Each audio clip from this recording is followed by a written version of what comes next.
Hi everyone, it's me, Tim. Today I want to talk about subverting tropes. Because I did a video on tropes that I think get overused. I'll link that below. And Dope Nasty wanted to know if there were any tropes I did like. So, okay, in that video I talked about how overuse of tropes bored me. Some people called me out and saying, hey, you've used those tropes yourself. And I'm like, okay, I did. To be clear, well, first of all, the way I've done things has shifted over the decades. So, yeah, if you look at a game that's 20 or 30 years old and you may go, hey, you did that there. And I'm like, yeah, and I kind of wish I hadn't. But to be clear, I also said, I usually let people get one use of these. So if you want to make an amnesia game, knock yourself out. You want to make a game with sarcastic characters? Knock yourself out. But I just want to warn you about something, and this should be obvious. People who do reuse these tropes frequently and are good at it, it's because they're masterful at what they're doing. They're absolute masters of their craft. I am not.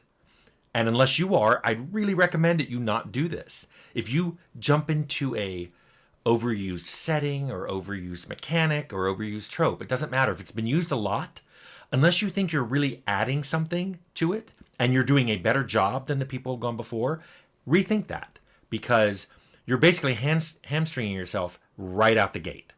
The problem I have with a lot of tropes, though, is that they are used over and over and over, and I get tired of seeing the same tropes in movies and TV shows and books and video games.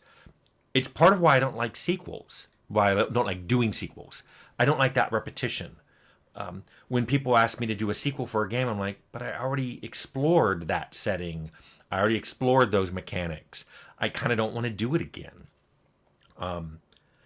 So with that all said, let's talk about what tropes I like. And I'm going to do this by talking about some tropes I've used. And also a kind of higher level thing is I like when people subvert tropes.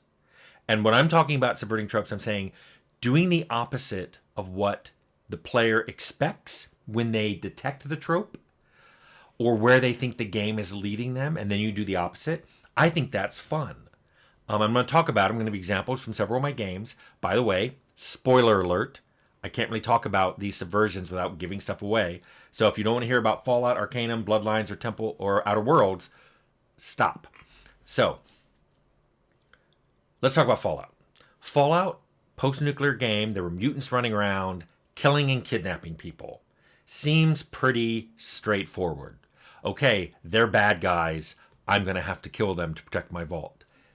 But when you actually start to uncover what's going on, that they're killing certain people, but they're kidnapping others, and there's a pattern to who they're kidnapping. They're kidnapping people who haven't been exposed to a lot of radiation. And then when you meet the Brotherhood, and the Brotherhood of Steel scientists tell you certain things they're discovering about mutants, so that when you finally confront the Master, and he tells you that his unity is going to be a good thing, and what he's actually doing is right all along, and you can point out the flaws. I love that, because the game doesn't say, hey, you're an idiot for not figuring this out. The Master tells you something and you're like, yeah, you might have been doing that, but guess what? It's not going to end up the way you thought. You actually really are doing a bad thing. And then that's when the Master can go, oh, if you're really good, if you have the evidence and you're really good at speech, the Master can just go, oh, you're right. I'm going to kill myself. I'm a bad guy. I've been a bad guy all along. I love that. In fact, in Arcanum, when we started Arcanum, we talked about deliberately wanting to subvert tropes of the Chosen One. So you're told at the very beginning, like right when you get off that blimp crash, you're told by Virgil that you're the reincarnation of Nasruddin. And what we thought was funny about that is you discover later on that Nasruddin is alive and well. And that the real bad guy is Arronax. And then you discover, no, it's not Arronax. He actually had been bad, but switched to being good against this really bad guy, Kurgan. So, love that. Also, the whole thing with the ring, you're given this ring, and you're like, oh, you have to find the rightful owner, you have to find the boy, and you think you're looking for a boy, but you're not, because dwarves live a long time, and oh, that gnome isn't a gnome, it's a dwarf. Oh, and that ring, It's not powerful. It's not like a ring of power like out of Lord of the Rings. It's just a symbol that Gilbert Bates will recognize. Love that. That's like subversions within subversions within subversions. I just love all that. It's like things are not what you think they are. Pay attention. I love that in story-based games. Bloodlines, and I've talked about this before. I love that you're a vampire. You start out, you're turned right at the beginning. There's a whole scene showing you being turned, but you're not a powerful one. In fact, you're the lowest of the low. In fact, they're going to kill you, but then they're like, maybe we can use you. But they kill the person who turned you because he broke the vampire law. Then later on in the game, I love this, is when you're going to the ocean house and you discover that it might have ghosts, and you're like, ghosts, I don't believe in ghosts. And the person's like, you're a vampire.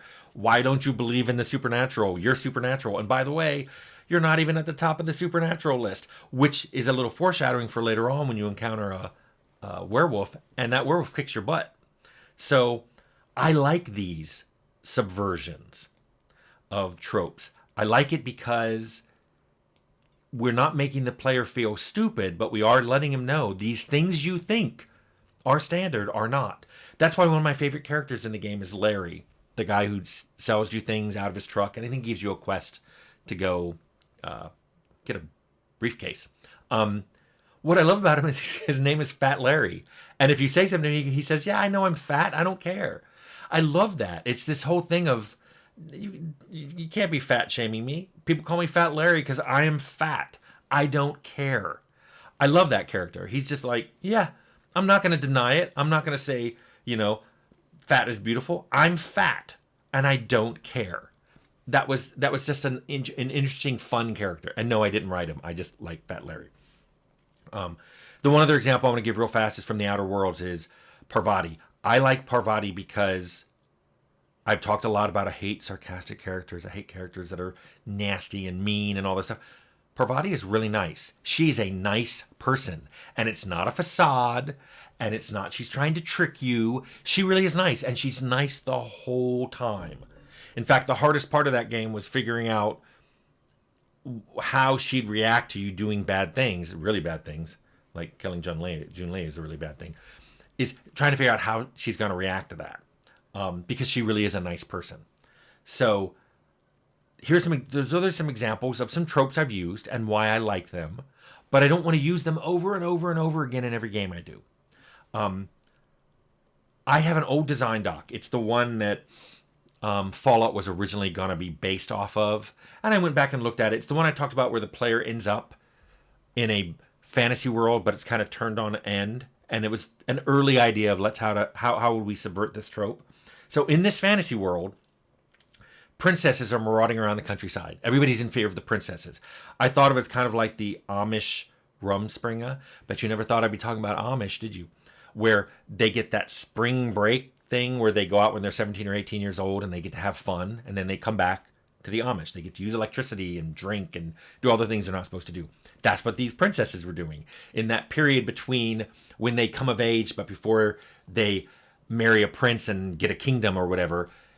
They get to go off and do their own stuff.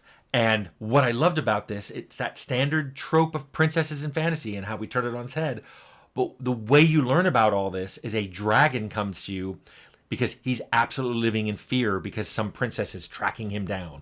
And he's like, I know she's going to kill me. She's a total badass. She's going to kill me. You have to help me. And I love that. It's a complete flip over what you'd expect from a fantasy game. And we didn't just do it in that. We had wizards who lived in towers. And you think, well, of course wizards live in towers because they're keeping their secrets and they're doing all their dark magic. No, it's because in this world, wizards were born with a magical affinity and people abused them for it. When they were young, they made them do things with their magic. They made them, maybe use too much of their ability and actually harm themselves because they didn't care. They saw, hey, here's this kid, he can do magic, he better do it for us. Either their parents abused them and made them do it, or their villagers, they got abused for it. And the only way they found to avoid that is to isolate themselves. So it actually turns out it's a sad story behind them too. And then what I really like is when you encounter the big bad villain at the end. It turns out he's like you. He can make save games too. So when you kill him, The game reloads with him still being alive and you entering the room. Well, now what are you going to do, player? You're not special. I really loved that subversion because there's things you can do in game to try to negate that. And in fact, you have to. But what I love is that thing of, oh, you know that thing you always fall back on, you special player you, that you have save games? So does the big bad guy at the end. Now, never got made into a game. Good luck using these if you want. I just love this whole subversion of trope thing. Now, some of you are going, wait a minute, Tim. Isn't subversions of trope itself a trope? Yes. First of all, you're so meta. See, that's me being sarcastic, which you probably didn't like. I'm just saying, you can go down that rabbit hole all the time of, is subverting a trope, is going against a trope, is trying to avoid all tropes in your game also a trope? Yeah, you can make anything into a trope. Once one or two people do it, it's now a trope. What I'm talking about is, what if you deliberately subvert a trope, not to make fun of the trope, but to make fun of the subverting? That's something that's poking fun at the thing you're doing yourself. Because I hate when you subvert a trope and then you make fun of the player for not realizing it. Like, the thing I hate the most is you're playing an RPG and there's this guy and you're like, I don't think he's a good guy. And then later on he's like, aha, I'm bad guy Bob, and you never knew that, you idiot player you. If the game never gave me a way to discover that Bob was bad and call him out on it, I don't feel stupid. I feel like you the designer, is stupid. You're calling me out for not doing something that your game doesn't let me do. You know, I don't know what you're saying here. That's like putting no fire weapons in the game and having someone who's immune to fire, and he's like, ha, I'm immune to fire, you idiot. Yeah, I kind of suspected that. You're a fire elemental, but, you know. Wait, I got that backwards. You only have fire weapons. You know what I mean. I hate when games do that. When the game makes the player feel stupid, but there was no way the player could have figured it out. Or even if they did the player figured it out, there's no way for the player character to act on that.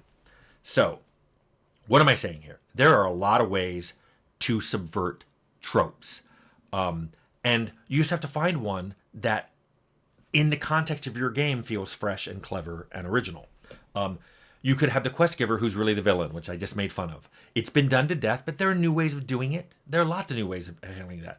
You could also make it so the player's a villain. And look, I know that's been done. Planescape did that really well. But there's a lot more ways of doing it. Let's dive into that for a second.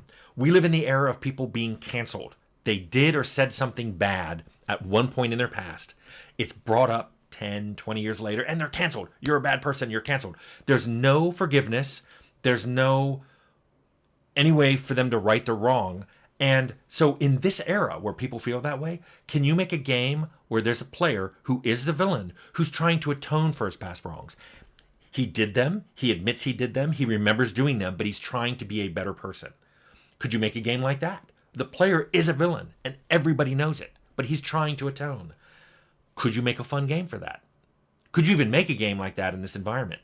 Hey, now that's a trope maybe I could get behind. Can you do something like that? Can you make people rethink their core internal philosophies in the way that makes them go, wow, I'm being really, really bad about this. I'm being a bad person by being so extreme in my beliefs. But that's my point. Trope, no trope, subverted trope. What is your spin in your game? What are you trying to say in your game that maybe other people aren't, that's unique to you? Now, this is harder to do now because there's a lot more games and TV shows and movies. It's hard to find something that hasn't been said before. But what I'm saying is find something unique about you. Something you can say about that that's unique to you, that hasn't been said or hasn't been deep dived on in a lot of other things. So, say something unique. Now there's an idea. Maybe you can follow up on that.